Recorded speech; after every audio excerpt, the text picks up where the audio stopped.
പറഞ്ഞ പോലെ മലയാള സിനിമയ്ക്ക് ഒരു അടുത്ത സ്റ്റെപ്പ് ആയിരിക്കുമെന്നാണ് എന്റെ വിശ്വാസം. തമിഴിൽ നിന്ന് കുറെ താരങ്ങള് എമ്പുരാനിലുണ്ട്. പേര് പറയാണ്ട യെസ്സോർണോ വലിയ താരങ്ങൾ എമ്പുരാൻ ഉണ്ടാവാൻ ചാൻസ് ഉണ്ട്, അല്ലെങ്കിൽ അങ്ങനെ കേട്ടിട്ടുണ്ട്. ചാൻസ് ഉണ്ട്. ഒരുപാട് നമ്മൾ കാണാത്ത അല്ലെങ്കിൽ പ്രതീക്ഷിക്കുന്ന താരങ്ങളൊക്കെ ഉണ്ടാവും. ബേസിൽ ജോസഫ് എമ്പുരാനിലുണ്ട് കണ്ട്. ആര് പറയാനായിട്ട്? ചേട്ടൻ പറയുന്നത്. അപ്പൊ ലാലേട്ടന്റെ ചെറിയ കുട്ടിക്കാലം ചെയ്യുന്നത് പ്രണവ് മോഹൻലാലാന്ന് പറയുന്നുണ്ട്.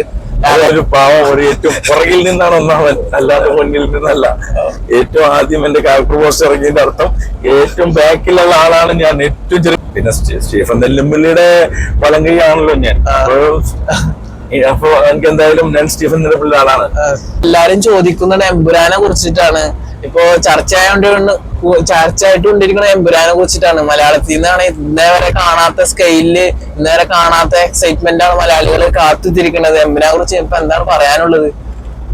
എമ്പുരാനെ കുറിച്ച് നമ്മുടെ ലൂസിഫറിലെ എന്റെ കഥാപാത്രത്തിന്റെ തുടർച്ചയായിട്ട് തന്നെയാണ് ആ കഥാപാത്രം വരുന്നത്.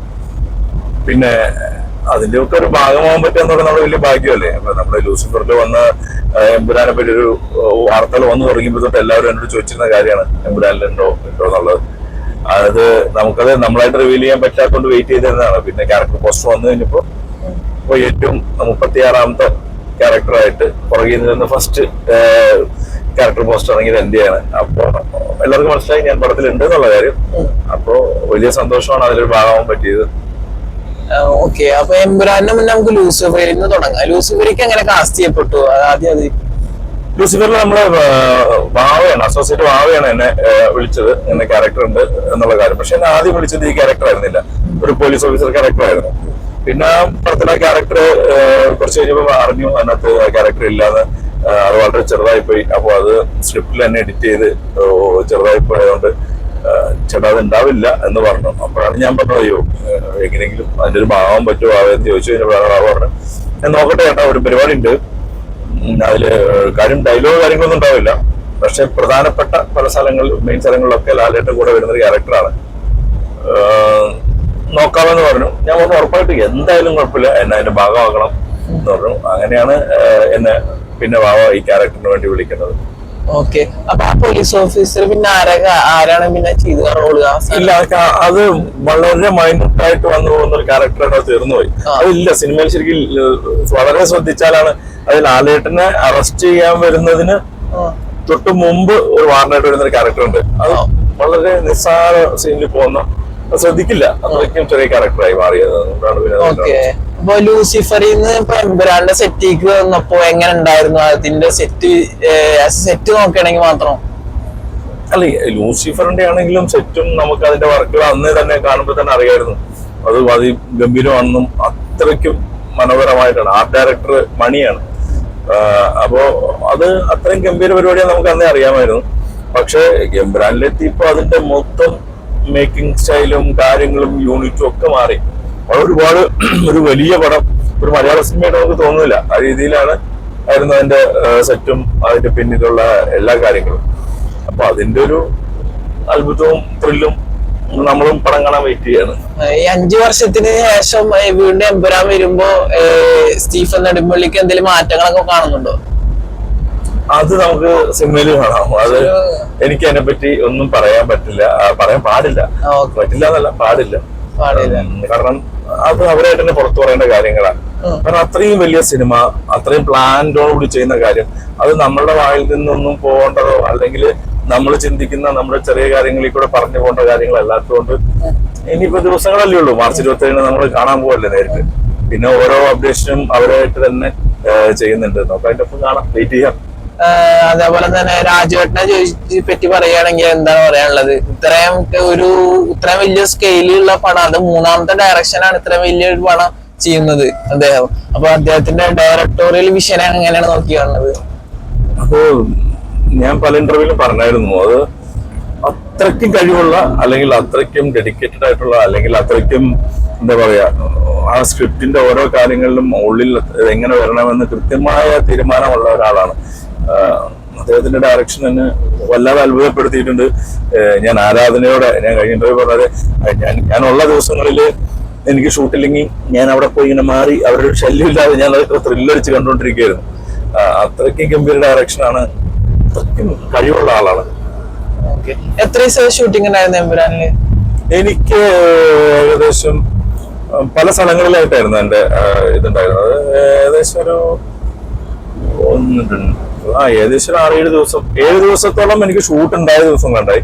പിന്നെ കുറെ ദിവസം മഴ പല കാരണങ്ങൾ കൊണ്ട് വന്നിട്ട് എനിക്ക് ചെയ്യാണ്ടിരിക്കേണ്ട വന്നിട്ടുണ്ട്. അങ്ങനെ കുറെ ദിവസങ്ങൾ അവരവിടെ ഉണ്ടായിരുന്നു.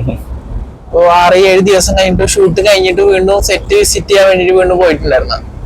സെറ്റ് വിസിറ്റ് ചെയ്യാൻ പോയിട്ടുണ്ട്. സെറ്റ് വിസിറ്റ് ചെയ്യാന്ന് വെച്ച് കഴിഞ്ഞാൽ നമ്മുടെ പടം തീരുന്നതിനേക്കാൾ മുമ്പ് പാലക്കാട് ഷൂട്ട് വരുമ്പോ, പാലക്കാടാണല്ലോ പടം തീർന്നത്, പാലക്കാട് ഷൂട്ട് വരുമ്പോ ആർട്ട് ഡയറക്ടറൊക്കെ നമ്മുടെ അടുത്ത് അത്രയും നല്ല സുഹൃത്തുക്കളായതുകൊണ്ട് ഞാൻ അതിന്റെ വർക്ക് നടക്കുമ്പോ ഞാൻ അവിടെ പോയിട്ടുണ്ടായിരുന്നു, അവരോടൊപ്പം ഉണ്ടായിരുന്നു. അത് വിട്ടു വരാൻ തോന്നില്ല, ഒരു ലൊക്കേഷൻ ആയിരുന്നുകൊണ്ട് ഉണ്ടായിരുന്നു, കൂടെ ഉണ്ടായിരുന്നു. ഇപ്പൊ ലൂസിഫർ എമ്പുരാൻ എന്ന് പറയുമ്പോ ഏതാണ് ചൂസ് ചെയ്യാ?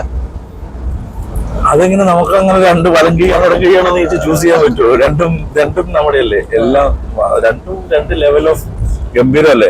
പിന്നെ എമ്പുരാന്റെ ഒരു വരവ് എന്ന് പറഞ്ഞു കഴിഞ്ഞാൽ കുറെ കൂടി വലിയ ബഡ്ജറ്റില് വലിയ പടമായിട്ടാണ് വരുന്നത്. ഞാൻ പറഞ്ഞ പോലെ മലയാള സിനിമയ്ക്ക് ഒരു അടുത്ത സ്റ്റെപ്പ് ആയിരിക്കുമെന്നാണ് എന്റെ വിശ്വാസം, എന്റെ ആഗ്രഹം. അങ്ങനെ സംഭവിച്ചാൽ നമുക്ക് എല്ലാവർക്കും നല്ലതാണല്ലോ. അങ്ങനെ ഒരു എന്തായിട്ട് മാറട്ടെ, ഞാൻ കാത്തിരിക്കുന്നു. അപ്പൊ ചേട്ടൻ ഒരു ഇന്റർവ്യൂല് പറഞ്ഞിട്ടുണ്ടായിരുന്നു KGF പോലെ ഒരു വലിപ്പമുള്ള അല്ലെങ്കിൽ അതിനേക്കാളും വിജയം ആഘോഷിക്കുന്ന രീതിയിൽ ഇതിന്റെ ഒരു മലയാളത്തിൽ നിന്ന് ഒരു KGF അല്ലെങ്കിൽ മറ്റൊരു പടത്തിന്റെ വലിയ രീതിയിൽ ഹൈപ്പിലുള്ള ആഘോഷം അല്ലെങ്കിൽ വിജയം മലയാളികൾക്ക് ഉണ്ടാവും ഒരു എമ്പുരാൻ എന്ന പടത്തിലൂടെ പറഞ്ഞിട്ടുണ്ടായിരുന്നു. അങ്ങനെ കരുതുന്നത്. ഞാനത് KGF അങ്ങനെ പറഞ്ഞതല്ല, ഞാൻ പറയുന്നത് KGF വന്നതിന് ശേഷം കന്നഡ സിനിമയ്ക്ക് ഉണ്ടായ ഒരു മാറ്റം ഉണ്ടല്ലോ, അതുപോലെ എമ്പുരാൻ വരുന്നതോടുകൂടി മലയാള സിനിമ ഇപ്പൊ മോശമാണെന്ന് ചെറുതാണെന്നല്ല ഞാൻ പറഞ്ഞത്, കുറെ കൂടി വലിയ മറ്റൊരു ലെവലിലേക്ക് സിനിമയുടെ മേക്കിങ്ങും അല്ലെങ്കിൽ സിനിമയുടെ ബഡ്ജറ്റും സിനിമയുടെ എല്ലാ കാര്യങ്ങളും മാറാൻ വളരെയധികം ചാൻസ് ഉണ്ട് എമ്പുരാന്റെ വരവോടുകൂടി എന്നാണ് ഞാൻ വിശ്വസിച്ചത്. കാരണം എമ്പുരാൻ ഒരു ഇന്ത്യ മുഴുവൻ ആഘോഷിക്കുന്ന അല്ലെങ്കിൽ ഹിറ്റാവുന്ന ഒരു സിനിമയായിരിക്കും എന്നാണ് എന്റെ വിശ്വാസം. ഓക്കെ. അപ്പൊ അതേപോലെ തന്നെ ഞാൻ കുറച്ച് എന്താണ് വിട്ടു പറയാൻ തന്നെ കുറച്ച് യെസ് ഓർ നോ പറയാനുണ്ട്. അതായത് ചേട്ടൻ ഇപ്പൊ കേട്ടിട്ടുണ്ടോ, അതായത് കണ്ടിട്ടുണ്ടോ കേട്ടിട്ടുണ്ടോ എന്നാണ് ചോദിക്കുന്നത്. അതായത് തമിഴിൽ നിന്ന് കുറെ താരങ്ങള് എമ്പുരാനിലുണ്ട്, പേര് പറയാണ്ട, യെസ് ഓർ നോ, വലിയ താരങ്ങൾ എമ്പുരാൻ ഉണ്ടാവാൻ ചാൻസ് ഉണ്ട്, അല്ലെങ്കിൽ അങ്ങനെ ഞാൻ കേട്ടിട്ടുണ്ട്. ചാൻസ് ഉണ്ട്, അത് ഞാനും പ്രതീക്ഷിക്കുന്നുണ്ട്, ചാൻസ് ഉണ്ട്. അങ്ങനെ ചേട്ടാ നമുക്കതിന്റെ ഓരോ മറ്റേ ഇപ്പൊ ക്യാരക്ടർ വരുമ്പോഴും കാണുമ്പോ നമ്മൾ കാണുന്നില്ലേ ഏതൊക്കെ ആഫ്രിക്കൻ ആർട്ടിസ്റ്റുകളും എവിടെ നിന്നാണെങ്കിലും ബോളിവുഡ് എല്ലാം വന്നോണ്ടിരിക്കുകയല്ലേ. അപ്പൊ ഒരുപാട് നമ്മൾ കാണാത്ത അല്ലെങ്കിൽ പ്രതീക്ഷിക്കുന്ന താരങ്ങളൊക്കെ ഉണ്ടാവട്ടെ. അപ്പൊ ഇതുവരെ കാണാത്ത തമിഴിൽ നിന്നൊരു വലിയ താരം ഉണ്ടെന്നാണ് ഇപ്പൊ പറഞ്ഞിരുന്നത്. ഉണ്ടാവായിരിക്കും, നിങ്ങളൊക്കെ പ്രതീക്ഷിക്കുന്നത് ഞാനും പ്രതീക്ഷിക്കുന്നത്, എനിക്കറിയില്ല. ഞാനൊരു ചെറിയ ക്യാരക്ടർ അതിനകത്ത് ചെയ്തു പോകുന്നു എന്ന് മാത്രമേ ഉള്ളൂ. ഞാനും അത് പ്രതീക്ഷയോടെ കാത്തിരിക്കുക. എന്തൊക്കെയോ അത്ഭുതങ്ങൾ അതിനകത്ത് ഇനി നമ്മൾക്ക് കാണാൻ ബാക്കി ഉണ്ടാവുമല്ലോ, എന്തായാലും ഉണ്ടാവും വിചാരിക്കുന്നു. അപ്പൊ ഇന്നലെ വൈകുന്നേരം ഒരു ക്യാരക്ടർ റിവീൽ ആയിട്ടുണ്ടായിരുന്നു. അത് ആ ക്യാരക്ടർ പറഞ്ഞാല് ഗെയിം ഓഫ് ത്രോൺസിന്റെ അഭിനയിച്ചിട്ടുള്ള ഒരു നായകന്റെ അല്ലെങ്കിൽ ഒരു നടന്റെ ഒരു ക്യാരക്ടറാണ്. അപ്പൊ ആദ്യമായിട്ടാണ് ഒരു ഇന്റർനാഷണൽ ടച്ച് ഉള്ള ഒരു അഭിനേതാവിനെ മലയാളത്തേക്ക് കൊണ്ടുവരുന്നത്. അത് രാജേട്ടൻ കൊണ്ടുവരുമ്പോ അപ്പൊ ഇതിനെക്കാട്ടും വലിയ ഇതിപ്പോ ഇന്നലത്തെ ക്യാരക്ടർ ഏകദേശം 9ാമത്തെ ക്യാരക്ടർ ഉണ്ടാവുന്നുള്ളൂ. 1ാമത്തത് ലാലേട്ടൻ നമുക്കറിയാം. അതിന്റെ ഇടയിൽ ഇനി വരാൻ കുറെ റിവ്യൂ വരാനുണ്ടല്ലോ, ഇനി വരട്ടെ, എല്ലാവരും നമുക്ക് കാണാം. ഉണ്ടാവും. പിന്നെ അതിനുശേഷം കുറെ ചർച്ചകൾ വരുന്നത് മറ്റേ ഈ ബാക്ക് ഭാഗം തിരിഞ്ഞിരിക്കുന്ന പോസ്റ്റർ നന്നായിട്ട് ചർച്ച ആവുന്നുണ്ട്. ചേട്ടൻ ആരാന്നറിയോ? പേരെന്ന് പറയണ്ട. എനിക്കറിയില്ല, ഒന്നും അറിയില്ല. അതേപോലെ തന്നെ ഞാനും കാത്തിരിക്കാതെ ആരാന്നറിയാം. സോഷ്യൽ മീഡിയയിൽ വൻ ചർച്ചാ വിഷയമാണ് അത് ആരാണ് എന്നുള്ളത്. ലാലേട്ടൻ പറയാല്ല, രാജേട്ടൻ പറഞ്ഞ അത് മമ്മൂക്കല്ല, എന്താണ് ഫഹദ് ഫാസിലല്ല, ബേസിലല്ല എന്ന് പറഞ്ഞിട്ട് മലയാളി നടനല്ല എന്ന് അവര് പറയുന്നത്. നമുക്ക് നോക്കാനേ ആരാന്ന്, നമുക്ക് കാത്തിരിക്കാം. ഇതിനെ കുറിച്ച് പിന്നെ അതുപോലെ തന്നെ അത് സോഷ്യൽ മീഡിയയിൽ ചർച്ച ആവുന്നത് എമ്പുരാന്റെ കഥ മുഴുവനായിട്ട് അറിയുന്നത് ലാലേട്ടനും രാജേട്ടനും അതേപോലെ മുരളി ഗോപി സാറിനും പിന്നെ അതുപോലെ തന്നെ ആന്റണി പെരുമാറിനും മാത്രമാണെന്ന് പറയുന്നുണ്ട്. അങ്ങനെ തന്നെയാണോ? അങ്ങനെ തന്നെയാണ്, തീർച്ചയായിട്ടും അങ്ങനെ തന്നെയാണ്. കാരണം നമുക്കൊക്കെ നമ്മൾ എന്താണ് ചെയ്യേണ്ടത് എന്ന് മാത്രമല്ലേ നമ്മളെല്ലാവരും അറിയുന്നുള്ളൂ. നമുക്കറിയാത്ത എന്തോരം കാര്യങ്ങളുണ്ട്. അപ്പൊ അത് സിനിമ വരണം, നമുക്ക് എല്ലാം അറിയണമെങ്കിൽ ഞാനും വെയിറ്റിംഗിലും ത്രില്ലിലുമാണ്. ഓക്കെ. പിന്നെ 2 ദിവസം മുന്നേ ഹോളിഡേന് വന്നിട്ടുണ്ടായിരുന്നു അല്ലേ? വൈകുന്നേരം വന്നിട്ടുണ്ടായിരുന്നു. അന്ന് ഒരു ക്യാമറയിൽ ഒരു വിഷ്വൽ വിട്ട് അതില് ചേട്ടൻ ഒരു കാസ്റ്റിംഗിന്റെ ഒരു റിവ്യൂ പറയുന്നുണ്ട്. ബേസിൽ ജോസഫ് അതിലുണ്ട് എന്ന് പറയുന്നുണ്ട്. ആരാണ് ബേസിൽ ജോസഫ് അതിലുണ്ട്? എന്റെ ഒരു വിഷ്വലയിൽ വെട്ടിട്ടുണ്ടായിരുന്നു. ഒരു ആരോ മീഡിയ സീനിന് ഒരു വിഷ്വലയിൽ വെട്ടുപോയി. ബേസിൽ ജോസഫ് എമ്പുരാനിലുണ്ട് എന്നിട്ട് ആര് പറഞ്ഞായിട്ട് ചേട്ടൻ പറയുന്നത്. ഇല്ലല്ലോ, ഞാനാണ് പറഞ്ഞില്ലല്ലോ. അങ്ങനെ വിഷ്വലയിൽ പെട്ടിട്ടുണ്ടായിരുന്നു. അങ്ങനെ ഒരു ആള് കാണിച്ചു തന്നിട്ടുണ്ടായിരുന്നു ബേസിൽ ജോസഫ് എമ്പുരാനിലുണ്ട് എന്ന് പറയുന്നത്. ഞാനൊരു സിനിമയുടെ ഡിസ്കഷനായിട്ട് വന്നതാണ്. അവിടെ വെച്ചാണ് ഓഫീസറുടെ പ്രോഗ്രാം നടക്കുന്നുണ്ട്. ചാക്കോച്ചനെ കണ്ടപ്പോ ഞാൻ സംസാരിച്ചു. അനിപദാനി അങ്ങനെ നമ്മൾ കുറെ ആൾക്കാരുണ്ടായിരുന്നു. കുറെ പേരൊന്ന് മീറ്റ് ചെയ്യാൻ പറ്റി. അത്രേ ഉള്ളൂ. ബേസിൽ ജോസഫ് ഉണ്ടെന്ന് ഞാൻ പറഞ്ഞില്ല. എന്നോട് അവിടെ വെച്ച് എമ്പുരാനെ പറ്റി ആരും ഒന്നും ചോദിച്ചില്ല. പക്ഷെ ആരോ ഡിസ്കഷനിലെ ടൈമിൽ ആരോ കേട്ടതാണ്. അങ്ങനെ ഉണ്ടായി. അങ്ങനെ പിന്നെ ബേസിൽ ജോസഫ് ഉണ്ടോ ഇല്ലെന്ന് എനിക്കറിയില്ല. പക്ഷെ ഞാൻ സംസാരിച്ചിട്ടില്ല. അതാരും റോങ് ആയിട്ട് പറഞ്ഞു. Okay okay. പിന്നെ അതേപോലെ രാജുവേട്ടന്റെ എന്താണ് ചെറിയ കുട്ടിക്കാലം ചെയ്യുന്നത് സലാറിത്തെ ഒരു അന്ന് സലാറിത്തെ രാജുവേട്ടന്റെ കഥാപാത്രത്തിന്റെ കുട്ടിക്കാലം ചെയ്ത അതേ വ്യക്തി തന്നെയാണ്. അപ്പോ ലാലേട്ടന്റെ ചെറിയ കുട്ടിക്കാലം ചെയ്യുന്നത് പ്രണവ് മോഹൻലാലാന്ന് പറയുന്നുണ്ട്. ഇതെല്ലാം നിങ്ങൾ കേൾക്കുന്ന പോലെ തന്നെ ഞാനും കേൾക്കുന്നുണ്ട് എന്നുള്ളതല്ലാതെ എനിക്കൊന്നിനും അറിയില്ല അതിനെപ്പറ്റി. നമ്മളോടൊന്നും അത്രയ്ക്കൊന്നും പടത്തിനകത്ത് കാര്യങ്ങൾ നമ്മൾ അറിയിക്കുകയോ നമുക്കത് അറിയാനുള്ള ഭാഗ്യം ഉണ്ടാവുകയോ പിന്നെ അത് അറിയാൻ ശ്രമിക്കുകയോ ചെയ്തിട്ടില്ല. കാരണം മറ്റേ വലിയ വലിയ കാര്യങ്ങളൊക്കെ നമ്മളെത്തില്ല. നമുക്ക് തന്നെ കഥാപാത്രം ചെയ്തു, സമാധാനമായിട്ട് നമ്മൾ ചെയ്തു പോന്നു. ഭാഗ്യം അതിനൊരു ഭാഗം പറ്റിയില്ല. ഭാഗ്യം എന്ന് ദൈവത്തോട് നന്ദി പറഞ്ഞ് പോരുക എന്നുള്ളതല്ലാതെ അതിന്റെ കൂടുതൽ കാര്യങ്ങളിലേക്കൊന്നും ഞാൻ അറിഞ്ഞിട്ടില്ല, അറിയാൻ ശ്രമിച്ചിട്ടുമില്ല. നമ്മള് സന്തോഷമായിട്ട് കണ്ടു, അവസരം തന്നതിന് താങ്ക്സ് പറഞ്ഞു പോന്നു, അത്രേ ഉള്ളൂ. ഓക്കെ. ഈ എമ്പുരാന്റെ സെറ്റിൽ നിന്ന് എന്തെങ്കിലും ഓർമ്മ പങ്കുവെക്കാൻ പറ്റാ, സ്പോയിലർ അല്ലാത്ത രീതിയിൽ എന്തെങ്കിലും പറയാൻ പറ്റിയാല് ഒരു നടൻ എന്ന നിലയിൽ ഒരു അഭിനേതാവ് അല്ലെങ്കിൽ ഒരു ഫാൻ ബോയ് എന്ന നിലയ്ക്ക് എന്തെങ്കിലും പറയാനുണ്ടോ? എടാ, നമ്മള് ഇപ്പോ പൃഥ്വിരാജിനെ പോലെ ഇത്രയും ഗംഭീരമായ ഒരു ചെയ്യാൻ കഴിവുള്ള ഡയറക്ടർ, ഞാൻ നേരത്തെ പറഞ്ഞു മുരളിഗോപിയുടെ സ്ക്രിപ്റ്റ് അദ്ദേഹം ചെയ്യുമ്പോൾ അവർ രണ്ടുപേരും ചേരുമ്പോൾ അതിന് വേറൊരു പവർ ഉണ്ടാവുന്നതായിട്ട് എനിക്ക് തോന്നിയിട്ടുണ്ട്. പിന്നെ നമ്മളെല്ലാരും കൊതിക്കുന്ന ലാലേട്ടനാണ് നായകൻ. അപ്പൊ പിന്നെ അതിനകത്ത് കണ്ടല്ലോ, ടോവിനോ ഉണ്ട്, സുരാജ് ഏട്ടനുണ്ട്, ദൂരം വലിയ വലിയ ആർട്ടിസ്റ്റുകൾ അപ്പുറത്തിനകത്ത് നമ്മുടെ മലയാളത്തിൽ നിന്ന് തന്നെ. അപ്പൊ എല്ലാം അതിന്റെ കൂട്ടത്തിലൊരു ഭാഗമാകാൻ പറ്റി, അവരുടെ കൂടെ കുറച്ച് സമയം സ്പെൻഡ് ചെയ്യാൻ പറ്റി. അതൊക്കെ തന്നെയാണ് എന്റെ ഏറ്റവും വലിയ ഭാഗ്യമായിട്ട് ഞാൻ കാണുന്നത്. പിന്നെ കുറെ കൂടിയൊക്കെ എനിക്ക് അന്നിച്ചേട്ടനായിട്ട് കുറെ കൂടി അന്നിച്ചേട്ടനൊക്കെ നമ്മൾ എപ്പോഴും ഇങ്ങനെ കാണുന്നുണ്ടെങ്കിലും കുറച്ചും കൂടിയൊക്കെ സംസാരിക്കാനും ഇതൊക്കെ എനിക്ക് അവസരങ്ങൾ കിട്ടി. അന്നിച്ചേട്ടൻ എന്നെ സത്യനന്ദൻ സാറിന്റെ ലൊക്കേഷനിൽ വിളിച്ചു, എനിക്ക് വേണ്ടി ഒരു കഥാപാത്രം അതിനകത്ത് തരാന്ന് പറഞ്ഞു. അപ്പൊ കുറെ കൂടി അങ്ങനെ നമുക്ക് കുറെ കൂടി അവരിലേക്കൊക്കെ എത്താൻ പറ്റി ഉള്ളൊരു അവസരമായി. പിന്നെ എന്നും എമ്പുരാന് അല്ലെങ്കിൽ ലൂസിഫർ എന്റെ ലൈഫിന് ഒരുപാട് മാറ്റം വരുത്തിയാണ്. അതുപോലെ തന്നെയാണ് ഇപ്പോ ആദ്യത്തെ ക്യാരക്ടർ പോസ്റ്റർ എന്റെ വന്നപ്പോ കിട്ടിയ റീച്ച്. എനിക്ക് അന്ന് ഫോൺ വെക്കാൻ പറ്റാത്ത രീതിയിലായിരുന്നു. എല്ലാവരും ആളുകളും എല്ലാവരിലേക്കും എത്തി. അപ്പൊ അങ്ങനെ എപ്പോഴും അതിന്റെ ഒരു ലക്കം അല്ലെങ്കിൽ എന്റെ ഭാഗ്യമായി മാറിയിട്ടുണ്ട് എപ്പോഴും. പിന്നെ ഞാൻ പറഞ്ഞിട്ടുണ്ട്, പൃഥ്വിരാജിന്റെ ലൈഫിൽ അദ്ദേഹം അറിയാതെയും ഒരുപാട് മാറ്റങ്ങൾ തരാൻ കഴിഞ്ഞിട്ടുണ്ട്. ആദ്യമായിട്ട് എന്റെ പോസ്റ്റർ ആദർ ജോണിൽ വന്നു. അത് അതുപോലെ ഫൈറ്റ് അത്രയ്ക്കും വലിയ റീച്ച് കിട്ടി. കാപ്പയിൽ അഭിനയിക്കാൻ പറ്റി. ലൂസിഫറിൽ എന്ന് പറയുന്ന ആ ഒരു പോസ്റ്ററും ഇതും എല്ലാം വന്ന് ട്രെയിലറിൽ വന്നു. എമ്പുരാനിലെത്തിയപ്പോ ക്യാരക്ടർ എല്ലാവരും കാത്തിരിക്കുമ്പോൾ ആദ്യത്തെ ക്യാരക്ടർ പോസ്റ്ററായി വന്നു.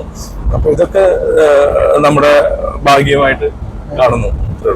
ഇപ്പൊ മലയാളത്തിൽ നിന്ന് ഏറ്റവും കൂടുതൽ ഹൈപ്പുള്ള പടം എമ്പുരാനാണ്. അപ്പൊ അതിന്റെ പ്രഷർ രാജേട്ടന് കാണാൻ പറ്റുമോ?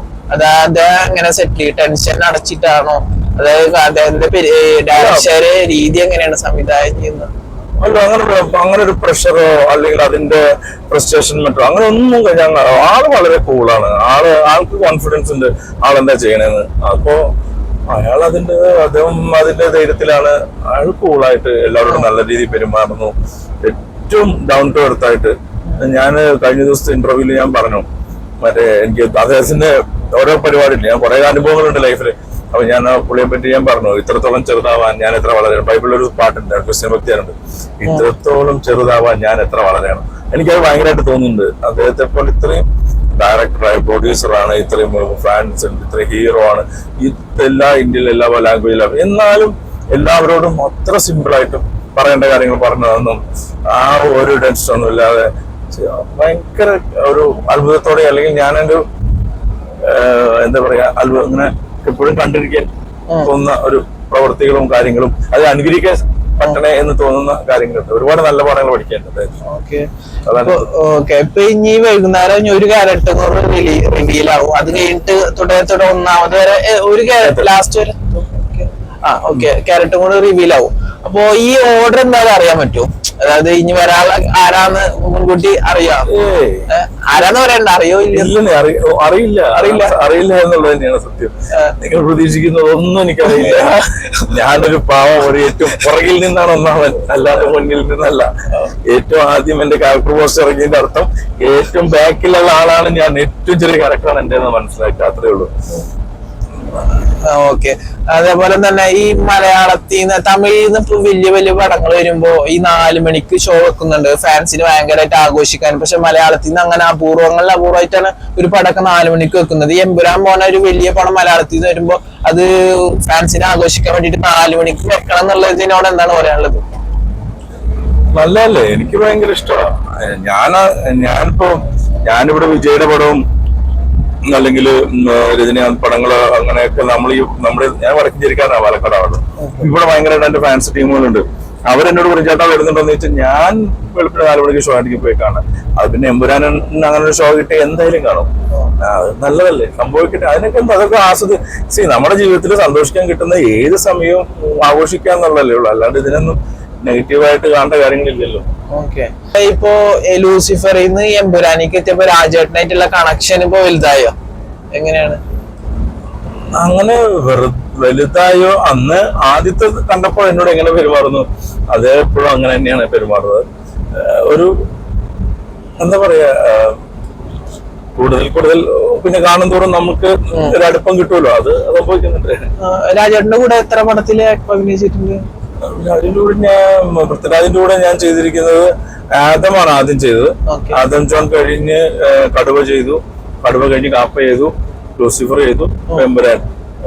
എപ്പോഴും ചോദിച്ചിട്ടുണ്ടാവും അല്ലെങ്കിൽ എമ്പുരാനിക്ക് അല്ല ലൂസിഫറിക്ക് കാസ്റ്റ് ചെയ്യാൻ, ഈ ഫ്രാഞ്ചൈസിക്ക് കാസ്റ്റ് ചെയ്യാനപ്പെട്ട കാരണം എന്തെങ്കിലും ചോദിച്ചിട്ടുണ്ടായിരുന്നു? അത് ഞാനോ? എന്തിനാണ് അവരുടെ ചോദിച്ച് ഉള്ള വിളിക്കുന്നത് കൂടി ഇല്ലാണ്ടാവും. അവർക്ക് എന്തോ എന്നെ വിളിക്കാൻ തോന്നിയല്ലോ, അതെന്നെ വലിയ ഭാഗ്യമല്ലേ. അത്രേ ഉള്ളൂ. ഒരു ഫാൻ ബോയ് എന്ന നിലക്ക് അല്ലെങ്കിൽ ഒരു ഓഡിയൻ നിലക്ക് നോക്കുകയാണെങ്കിൽ എബ്രാഹിം ഖുറൈഷിനാണ് ഏറ്റവും കൂടുതൽ ഇഷ്ടം, സ്റ്റീഫൻ നെടുമ്പള്ളിനാണ് ഏറ്റവും കൂടുതൽ ഇഷ്ടം? അല്ല, നമ്മള് ഖുറൈഷിനെ നമ്മൾ കുറച്ചല്ലേ കണ്ടുള്ളൂ, ബാക്കി കാണാൻ കിടക്കുന്നല്ലേ ഉള്ളൂ. പിന്നെ സ്റ്റീഫൻ നെടുമ്പള്ളിയുടെ വലങ്കൈ ആണല്ലോ ഞാൻ. അപ്പൊ എനിക്ക് എന്തായാലും ഞാൻ സ്റ്റീഫൻ നെടുമ്പള്ളിയുടെ ആളാണ്. സ്റ്റീഫൻ നെടുമ്പള്ളിക്കും ഇതേപോലെ കൂടെയുള്ള കുറെ മൊമെന്റ്സ് ഒക്കെ ഉണ്ട്. സ്റ്റീഫനോട് കൂടെ കുറെ കഴിഞ്ഞ പ്രാവശ്യത്തെക്കാളും ഇപ്പൊ ഞാൻ വളരെ കുറച്ച് സ്ഥലങ്ങളിൽ ഞാൻ അവിടെ എന്റെ പ്രസൻസ് ഉണ്ട് എന്ന് മാത്രമേ ഉള്ളൂ. പിന്നെ ആ പ്രസൻസിന് വളരെ പ്രാധാന്യമുണ്ട്. ആവശ്യമില്ലാത്ത ആരും വെക്കില്ല. അപ്പൊ അങ്ങനെ ഒരു ഗുണമുണ്ട് മാത്രമേ ഉള്ളൂ.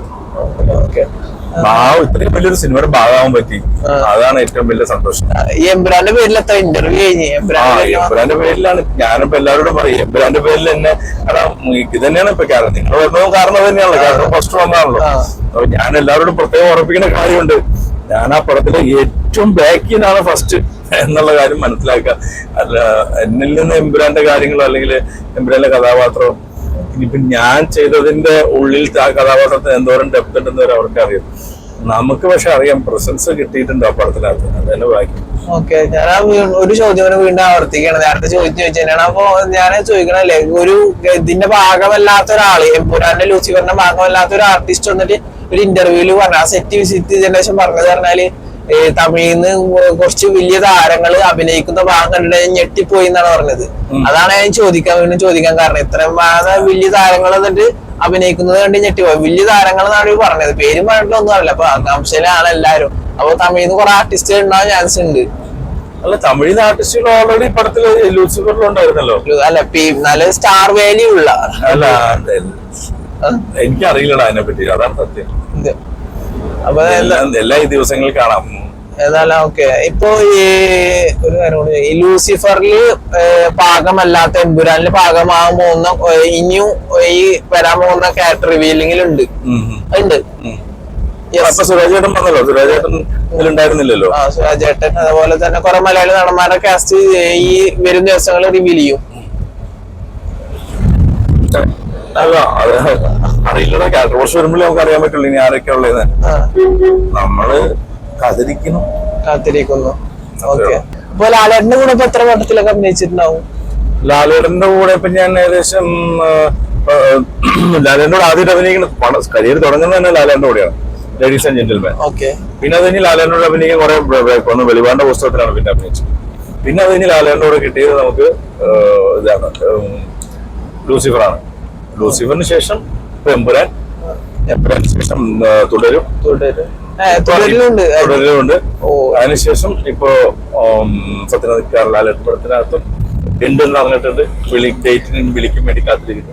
അപ്പൊ 2025 ഇറങ്ങാൻ പോകുന്ന ലാലേട്ടൻ പടത്തിൽ എല്ലാത്തിലും സാന്നിധ്യം ഉണ്ട്. ഈ ആണെങ്കിലും എത്ര കൂടെ കണ്ടിന്യൂ ചെയ്യാനുള്ള ഭാഗ്യം ഇപ്പോഴാണ് കിട്ടിയത്. എമ്പുരാനെക്കാട്ടി വലിയ പടമാണ് L3 ആയിട്ട് വരാറുള്ളത്. ഓൾറെഡി അനൗൺസ് ചെയ്തിട്ടുള്ളതാണ്. അപ്പൊ ഇനി L3 എന്തായാലും കാണാൻ പറ്റൂലേ? കാണാൻ പറ്റണം, ഉണ്ടാവണേ എന്നുള്ള പ്രാർത്ഥനയില്ലേ എപ്പോഴും. നമ്മൾ ഏറ്റവും കൂടുതൽ ആഗ്രഹിക്കുന്ന കൊതിക്കുന്ന കാര്യം നീ ചോദിച്ചത്. ഉണ്ടാവണം, കാണണം, പോണം. അപ്പൊ എന്തായാലും എല്ലാവരും എക്സൈറ്റഡ്. മാർച്ച് 27 വേണ്ടി വെയിറ്റിംഗ് ആണ്. അങ്ങനെ തന്നെ ഇനി ഇതേപോലെ തന്നെ ലൂസിഫറിയത്തെ ക്യാരക്ടർ പോലെ തന്നെ എമ്പുരാന് ഭയങ്കര ചർച്ച ആവട്ടെ ആഗ്രഹിക്കുന്ന ആശംസകൾ.